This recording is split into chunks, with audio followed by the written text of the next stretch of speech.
So I get asked this question quite a lot. Fabio, why don't you just build your own app, social media platform? And my response is, look, I've built a lot of websites and applications and projects over the past 2 years or so. Most of it is just for practice and to improve my skills, skill development, and so on. But the fact of the matter is, network and audience is key. Without your audience, that app is just not going to fly.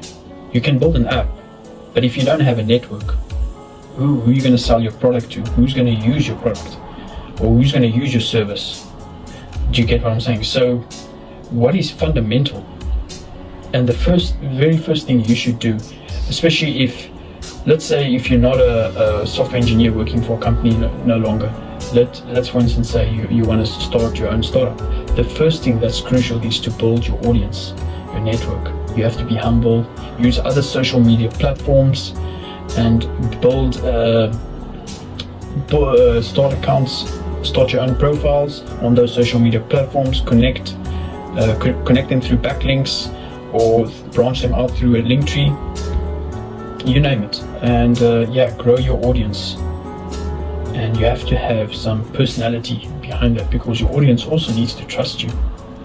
That is crucial. So network and audience is key, in my opinion.